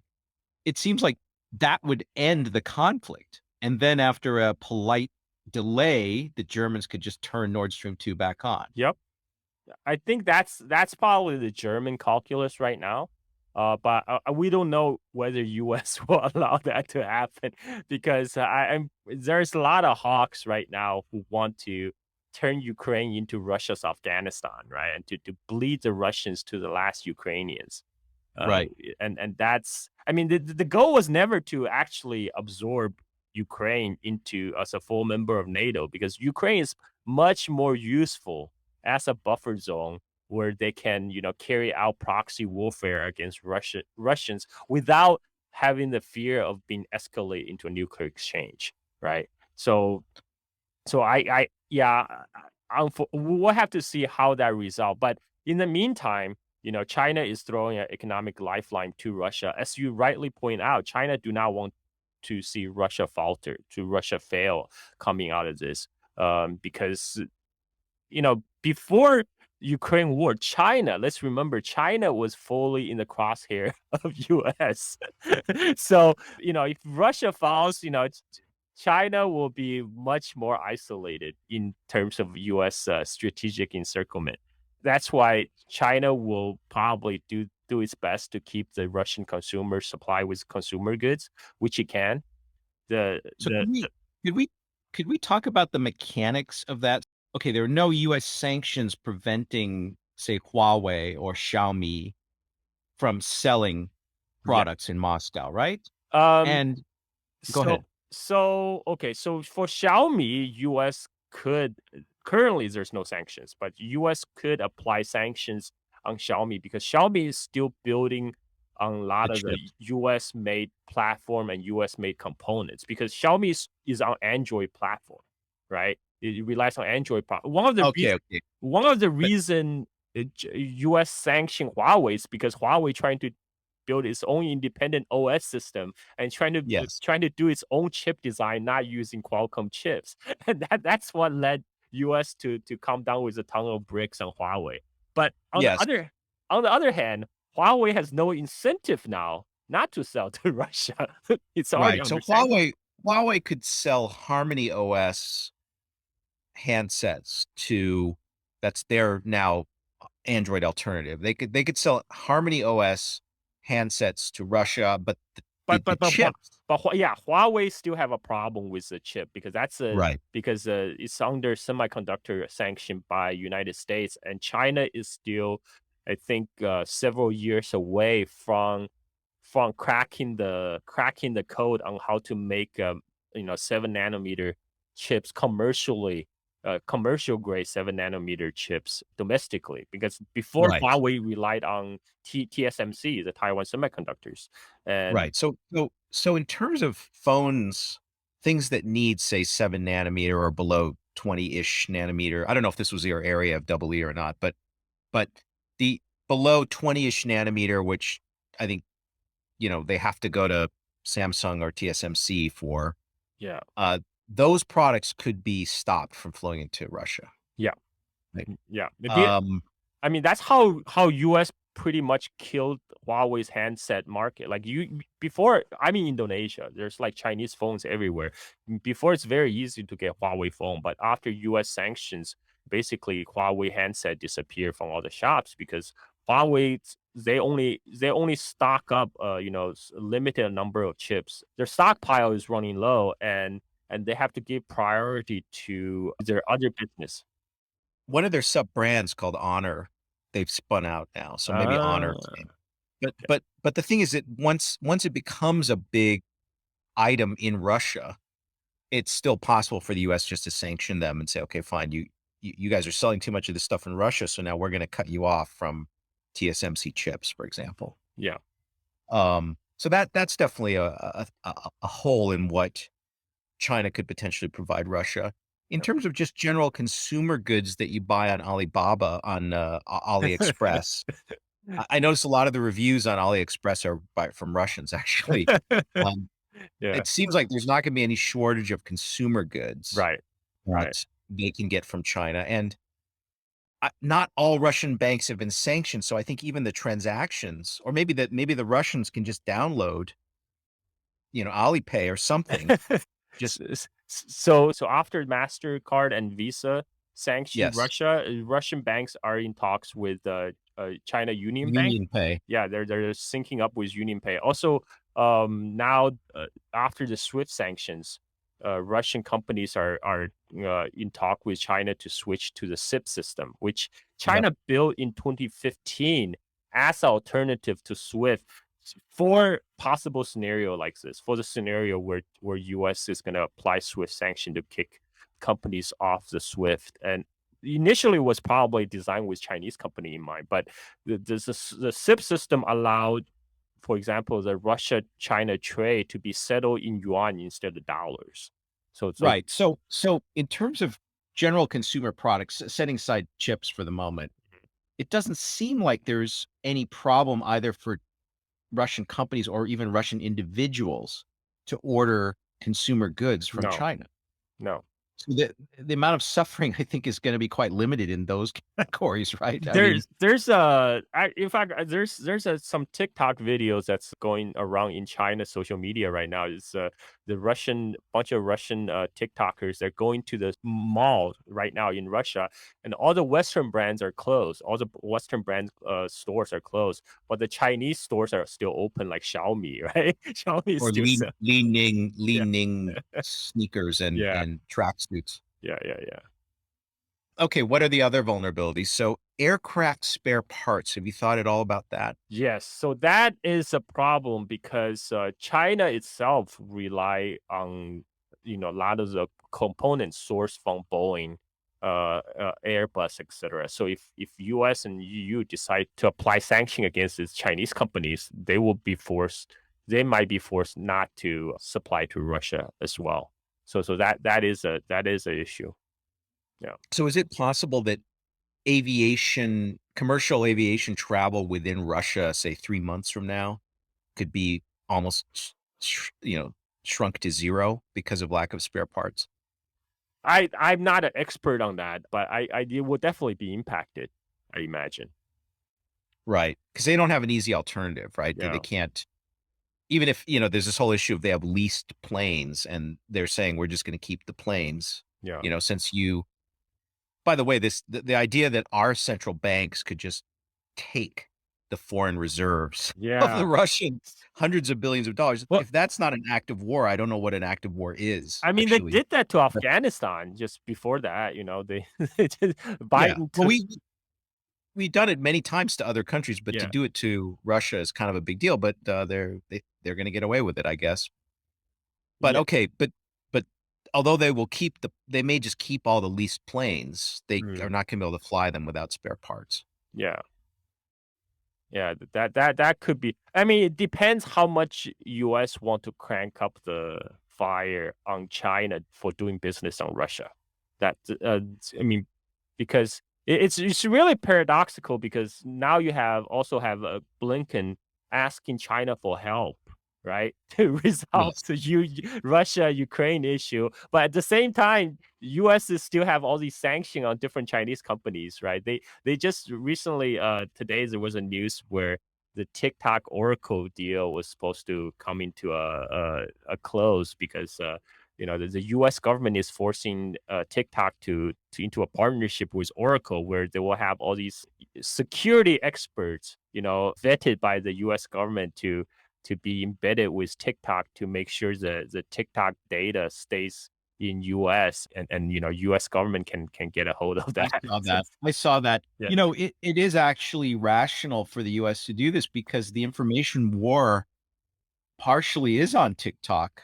Yeah. And if they didn't have control over what kind of TikTok videos American teens could watch, then China could potentially win the info war. Yeah. Yeah, in the future. So I understand why they want to do that. So what do you rate the odds of a relatively near term settlement in Oh man, Ukraine? this is hard.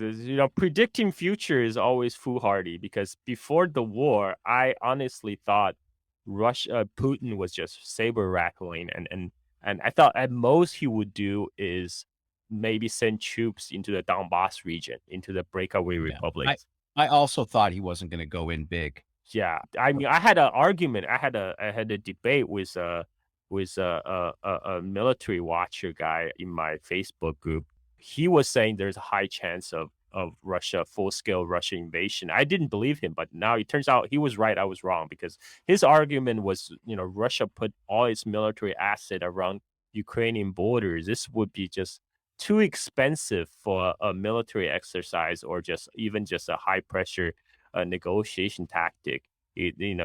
Those troops had to do something. So he was right. My I guess is that, sorry to interrupt you. My guess is that Putin and his circle regret not doing this in 2014, yes, yes. 2015, when it would have been easy. And so I think maybe he regards it as part of his legacy that he's got to settle this matter. So I maybe this is so people make a lot of comparison between China, mainland China and Taiwan versus Russia and Ukraine. This is actually a perfect transition point because for one of the strategic calculus for Putin is because Ukraine was getting all these Western fundings and NATO fundings. The Ukraine is actually building up its military capability since 2014. So maybe he felt he had to act now rather than later before he couldn't do. Maybe at some point in the future he would not be able to do what he's doing now. Whereas, I agree with you because obviously they have strengthened the Ukrainian military quite a bit since 2014, Yep. 2015. Yep. Yeah. And the argument against China to do a full Normandy on on Taiwan speeches is that the strategic calculation is quite different because in 1990 I lived in China in 1980, so I remember at that time Hong Kong was like something like 25% of GDP of entire mainland China, and back then Taiwan's economy was many times bigger than Hong Kong. So, but that has shrunk significantly, and Taiwan's Hong Kong economy is like 1 or 2% of the entire GDP of mainland China now, and so the cross strait calculus, China is growing stronger and stronger by day. The mainland China is growing stronger and stronger by day. So it's a quite different scenario, let's say Russia versus Ukraine. So China has a lot less time is on China's side. I agree with that. And I think that, they would rather wait until the relative power the difference in relative power is so strong that they can just leverage a peaceful settlement out of Taiwan. Yep. And really But the mainland China Taiwan issue is really an issue between US and China, right? So China is really waiting for the time when China was so strong that US couldn't say no. That's or the US will sell Taiwan to China for exactly. some other concessions. Exactly. But here's a plausible scenario where things can go wrong and they're going to be forced to go, which is that The U.S. has not tried to develop the kind of intermediate range missiles that the Chinese developed. So the Chinese right now have within that theater of the Western Pacific, they can hit all the U.S. bases, they can hit all the Taiwanese bases easily with precision weapons and also aircraft carriers. But the smart American strategists want to, now that they've pulled out of the intermediate range missile treaty with the Russians, they can develop similar kinds of missiles and Yes. put them all over the Pacific pointed at China. I, And I, that could actually make an invasion of Taiwan extremely difficult. I mean, So I think that's go ahead. what the THAAD was kind of start of that, right? When they put the THAAD on Korea, that was Well, yeah, I'm not talking about anti-missile missiles. I'm talking about offensive missile capability, which can be used to take out ships easily because satellites now can image from low Earth orbit. Satellites can track all the ship, not just military ships, but even commercial ships can all be tracked in real time now. So if I know where your ship is, and I have a missile with a range of 1,000 miles, I can just take your ship out. And that just it's a weird oddity of history that the Chinese were not part of the intermediate range nuclear treaty, but the Russians and the Americans were. So the Russians and the Americans didn't develop this kind of missile, maneuvering, terminal seeking intermediate range missile. The Chinese like DF-21, DF-26, and lots of other variants now. They've now developed all this stuff and the Americans didn't. But now the American strategists realize they're going to need this stuff. So if they start putting this stuff in all around the bases in the Pacific, the calculus, it may be a little bit more like Putin's calculus here, where if he doesn't go now, he may not be able to go later.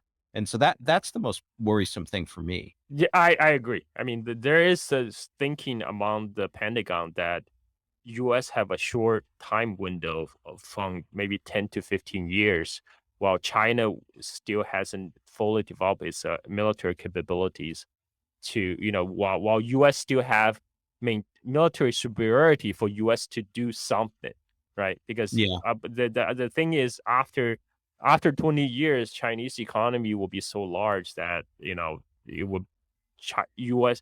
even if U.S. wanted to do something, you would not be able to. And yes, this is so the next 10 to 15 years is kind of the danger zone window. I I agree. I agree with that general observation, but I would even say a little bit more strongly. I would say when you war game out a Taiwan conflict today, US gets beat. So China actually can take the island and actually hold off US forces, I think, in most of these war game outcomes. Okay. But the Now, problem is, how do you prevent it from escalate into a nuclear exchange? That's see the how I have not seen anybody talk about de-escalation, right? There's a lot of talk about escalation, but if a U.S. aircraft carrier group gets sunk, if a U.S. aircraft carrier gets sunk, how is it not going to escalate into a nuclear exchange? This oh, is right. I right. think the gamble that Xi Jinping would have to make, like suppose they had to go now or 3 years from now or something, right? Say for whatever reason, like Right. US tells Taiwan to declare independence Yes. and recognizes them. I mean, I don't think it's likely, but suppose it happens 3 years from now. I think it potentially, if you're Xi Jinping, it's reasonable to think you can take the island, and before the US can marshal a response, you can present them with a fait accompli and very strong area denial capabilities because of these intermediate range missiles, conventional missiles. And then you then have to gamble that the US is not going to go for it. If they go for it, then it's very tough to try to retake Taiwan or, cut off the oil to China, whatever it is. It's very hard then to avoid that escalating into a nuclear Yeah. confrontation.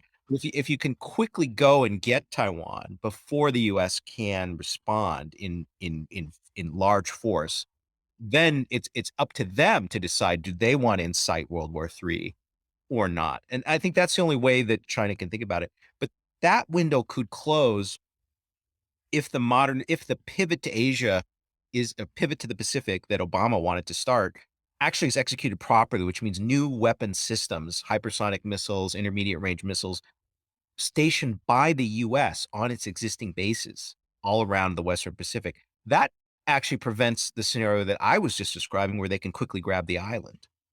Right. So it's a more subtle and complicated strategic situation, I think, than most people appreciate. Right. So it's the thing I look at it is that government on Taiwan would not do anything big or drastic without explicit approval or support from United States government, right? I So agree. there's only we know what China's red line is, right? The red line is Taiwan government on Taiwan declare formal independence. So Taiwan will not declare formal independence unless U.S. wanted them to, which the only reason U.S. will want them to is to go China to attack and to spark a war. But I don't see even at this point what U.S. gain from that. U.S. military industrial complex gain a lot from continued tension with China, right? They can continue the grip on a near $1 trillion military budget. But what do they gain from actual war? I fail to see that. Well, I think if you're a long-term strategic thinker for the United States, the logic is that currently the US is the hegemon in Asia, and we don't want China to become the hegemon or to displace us as hegemon because Asia is the center of economic gravity on the planet is shifting steadily toward Asia. So most of the GDP in the planet is in that region now. So if you're an American strategic planner, you just want to keep China from becoming predominant in Asia. This is And basically the Mearsheimer's line, right? I mean, what he has been yes, proposing. But even Mearsheimer's proposal is not really being fully adopted, implemented by the U.S. Leaders. Because one of the Mearsheimer's proposal is actually U.S. make nice with Russia. Don't stir up trouble in Ukraine. well, of And course, a correct execution of the pivot to Asia means you stabilize your relationship with Russia, you stabilize Europe, you maybe ideally neutralize Russia yes, vis China, and then you can pivot to Asia. yes. And that's all in shambles. And that's all in shambles because of stupid execution by our neocons in Ukraine. Well, I mean, this has always been the case, though. I mean, like Alan Greenspan talked about the reason we went to Iraq, right, was to control the flow of oil. He says not to take their oil, but to control the flow of oil. But the idea was that the Persian Gulf is becoming very important supplier to China, and by U.S. going to Iraq, U.S. can dictate the flow of oil. But that, we all know how that went, right? I mean, you can't. I mean, I agree with what you said, and not only did we fail in Iraq, and it was a monumental failure. If you look carefully at what the Saudis are doing, for example, the Saudis are not cooperating. MBS wouldn't even talk to Biden recently about increasing oil production. But I think the Saudis are calculating at what point could they switch their security guarantees from U.S. defense to China and Russia. Yeah, I mean, the people are hedging now. People are hedging because the U.S. record in the past 3 decades hasn't been very encouraging. I mean, like I remember watching Taiwan talk shows. When U.S. withdrew from Kabul, people are already making the comparison between kind of Taiwan and Afghanistan, and now they're definitely watching what's going down in Ukraine. Yeah, we let Afghanistan. We didn't win in Afghanistan against a very not a very advanced military threat. We are not going to even try in Ukraine, right? Yep. And so if you're Saudi and you're saying, well, who's going to guarantee my security in the future? Russians and Chinese or Americans? Maybe at that point, for sure, you got to start hedging, and maybe you're going to start selling oil in RMB denominated contracts. Yeah. The Saudi U.S. deal to price oil in dollar back in 70, that was the basis for the petrodollar and U.S. dollar. That is under threat. Yep. That is under threat now. Yep.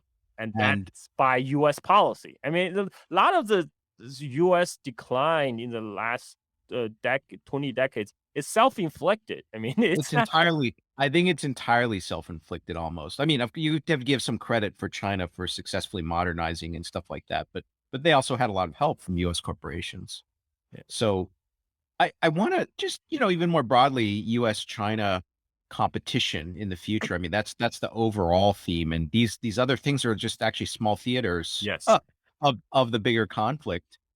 One of my theses, which I think is heavily overlooked, is that if you look at the production of highly skilled engineers and scientists, if you really try to attempt an actual honest calculation of the rate at which the two countries are producing, strong technologists, there's actually an order of magnitude in favor of China.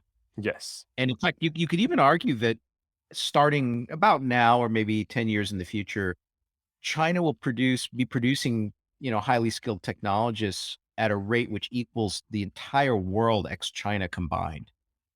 So Yeah. if you look at the PISA scores of this, PISA is administered to 15-year-olds in all OECD countries.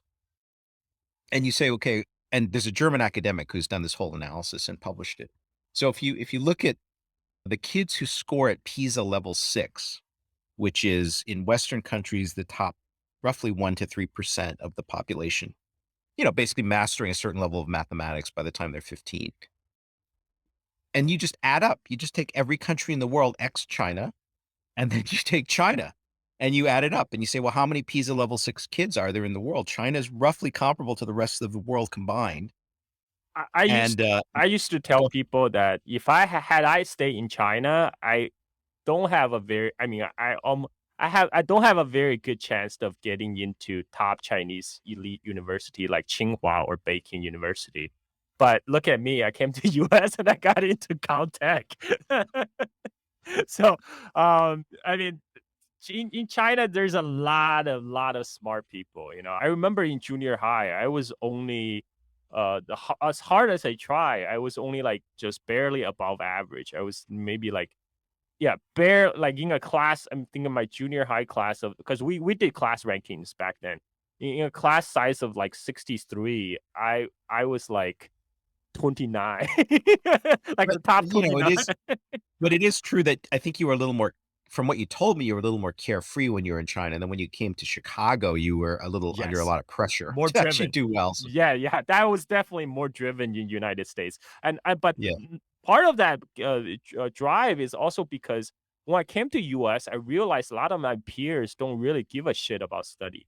So if I just put in the effort and to actually study, I'm able to get ahead. Whereas that wasn't even possible for me back in China because everybody was working hard. But in US, I realized by me working hard, I can get ahead. I can become like top rank 1 or third in class, which for me wouldn't even be imaginable back in China.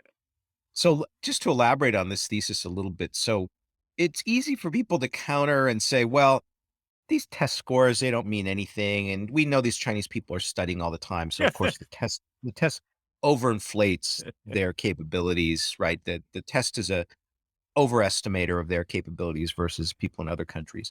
Maybe that's true, but I could take another line of attack of evidence, which is that if you do follow technology broadly, yes, and you ask, what is the rate of progress, say, in the last 10 years of China in jet engines, space exploration, satellite technology, microchip technology, software development, AI, material science, quantum compute, you make the entire list of everything, and you see that they're competitive with the rest of the world in every single one of those categories now. And this was the China when I was born that couldn't even produce its own chemical fertilizers.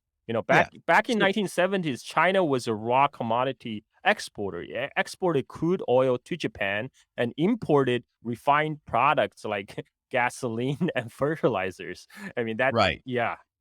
But I think this trend really sped up in the last 10 years because 20 years ago, when I would visit other physicists, high energy physicists, for example, in China, I could see they were not at the research frontier. they could train students who would come to the top US PhD programs, Hmm. but they did not have top PhD programs themselves. Yes. That is not true anymore. Now they have top PhD programs. And you can just see across the board innovation. So if you could compute a first derivative of tech advancement rate and average it over all important areas of technology, their first derivative would be astonishingly high, like unbelievably high compared to any country right now.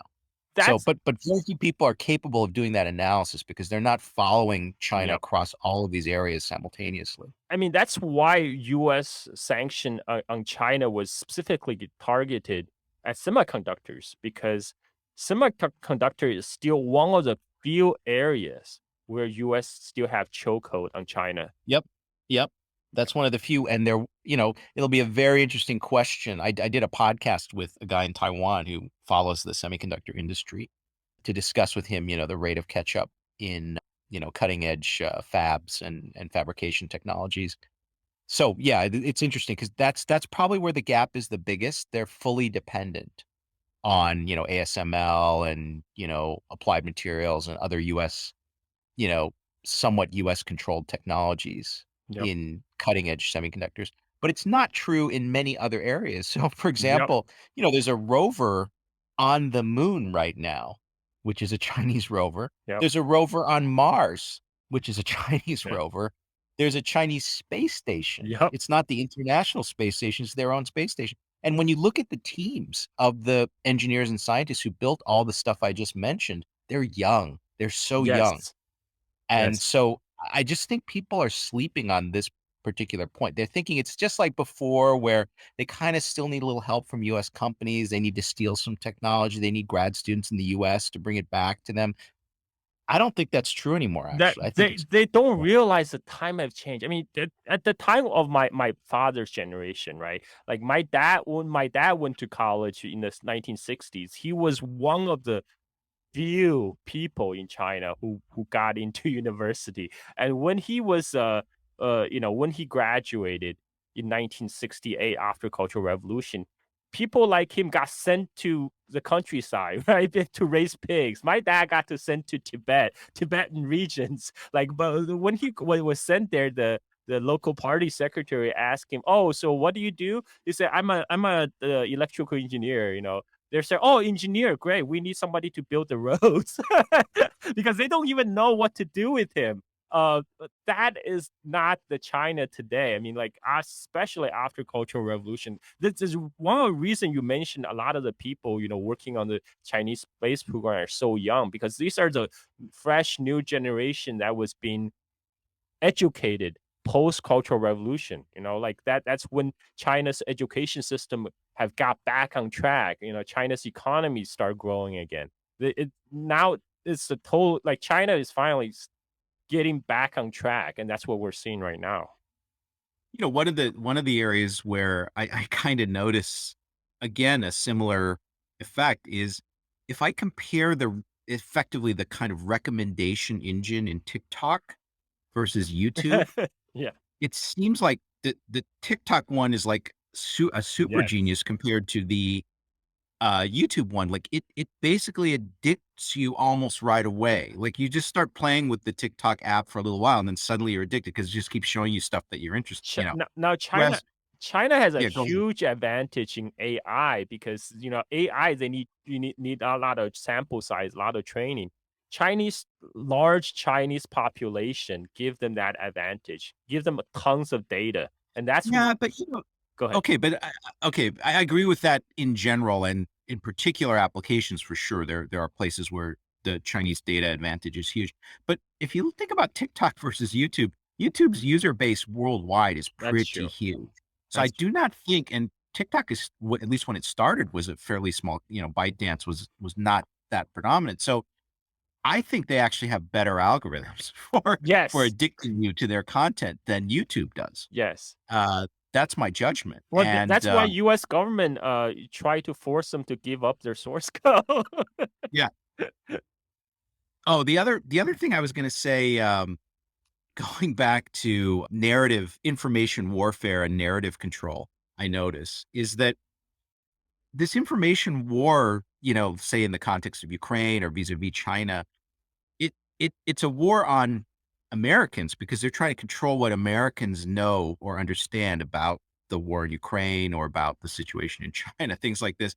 But what's interesting is because there was so much suppression of the, roughly half, maybe a little bit less than half, but roughly half of the population that liked Trump, those people have been suppressed so much that they've become 100% distrustful of mainstream media and narratives. Yeah. So I actually notice if you go to the pro-Trump conservative sites now, they are quite capable of detecting the falsity of the standard narrative about Ukraine. So I'm starting to Mm. see them cover the Ukraine war in a much more realistic fashion But than the New York Times. Yeah, go ahead. But I want to add caveat on that because that's because the U.S. always have this kind of divide, right? The Republicans always, the Democrats want to go to war with Russia, and the Republican wants to go to war with China. So RT always has a pandering for the right wing, and then for people like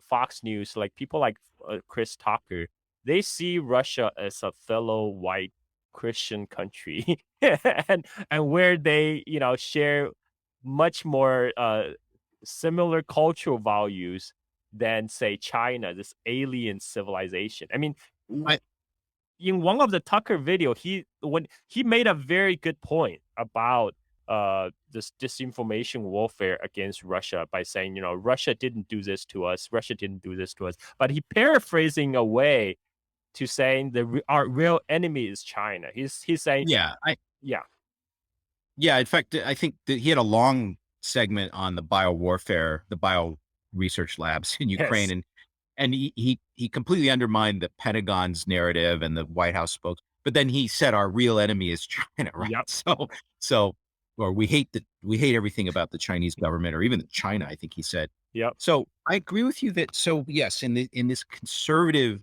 websites and media outlets, they're more prone to discover the falsity of the narrative vis-a-vis Russia than about China. And they're liable to embrace all kinds of untrue, unrealistic things about China as well. I think that's definitely true. So I think that's an important distinction. But they're just also just generally less willing to accept things told to them by the Washington Post or the New York Times or, sure. CNN. So the things are kind of broken. So the information war isn't completely a victory because half of our own population actually, doubts large chunks of the narrative. Yeah, in terms of U.S. context, yes, but unfortunately, it's still negative for China. Even like among the U.S. leftists, they would decry the U.S. propaganda against countries like Cuba or Venezuela, but they will believe everything about Xinjiang. You said in the I agree. I think both left and right in the U.S. are prone to believe all the negative things said about China. Yeah, and I think it's because the cultural aspect is a big thing because they for Latin America, there's a cultural closeness, for people to get the context, to gain the understanding, and for them, China still remain this large alien civilization that they know nothing about, and so they Yeah, absolutely. I mean, if you look at the deep history of humanity, I mean, the Eurasian landmass is where the highest development happened, right? In terms of technologies and, writing systems and, all kinds of things, right? I mean, yep, some exceptions like, Incans and Mayans and things like this, but mostly on the Eurasian landmass. And then at the two extremes, right? You have the far west, which is Europe, and you have the far east. So the absolute furthest points from each other on that Eurasian landmass, you have two great civilizations now, which are the 21st century is going to see which one ends up on top. Well, I'm gonna challenge you on that, unless you include the Far West as a part of Middle East, Mesopotamia, and all that, because for the longest time that area was a center of civilization, and the Western Europe was on the fringe, at least until the Roman Oh, Empire, right? no, I totally agree with you. I should refine what I meant. So most of the highest developments at any given time in human civilization were somewhere on the Eurasian Yes, landmass. yes, Now, in the 21st century, the two, powerful regions are the far west and the far east. yeah, but they are also the most culturally separated. Yes. And so Yes. that's why it's very alien. It's so easy Yeah. for people with European backgrounds to believe the worst things about, say, China or Japan. Yep. On the other hand, China or Japan, having, almost been colonized and being the underdogs, they Mhm. understand the West much better than the West understands the East. Yes. Yes. And also because, English became the language, lingua franca, right? Like for Chinese and other East Asians, learning English is a must, but not necessarily for monolingual Americans, right? We don't need to Yeah. learn Oh, another absolutely. language. Yeah. Yep. Yeah. So, okay, I've kept you more than 2 hours, so maybe I should let you enjoy your Saturday morning now. No, this is Um, great. I actually greatly enjoyed this conversation. I feel like I could geek out on this forever. oh, good. Well, we can always follow up. Yeah. I don't know how many listeners can. I guess if they can put up with 3 hours of Joe Rogan, they can put up with 2 hours from us. But let me end because Yeah. even if you don't have to get going, I have to get going at some point. You're in, I guess, what we could call Southeast Asia, Yes. and one of the most overlooked kind of polities is ASEAN, Yes. which, I think actually if you project a little bit, I think the ASEAN GDP could be comparable to Europe, relatively soon, or at least it's certainly not negligible, and it's something like 600 million people in ASEAN, right? Well, if you So just take yeah, go ahead. Indonesia, right? I mean, Indonesia is the fourth most populous country in the world, just behind United States, right? But Yeah. we don't really hear a lot about Indonesia in U.S. No, right? I mean, these are huge countries Yep. and gradually actually becoming, in terms of economic weight, significant. Yep. I guess I've been to Bali and I've also been to places like Kuala Lumpur. I just feel like that area is incredibly important. In fact, to some extent, the competition, as long as it stays economic and not military, the competition in Asia is largely, for example, whether China is going to become, more influential in ASEAN than the US. I think in the economic sphere, I think U.S. already lost in the competition versus China in the ASEAN. I mean, that's why that is one of the reasons why the pivot Asia is mostly military. It's not even about economics, because China's pull in the region is just so much larger than United States. I mean, I don't like the only U.S.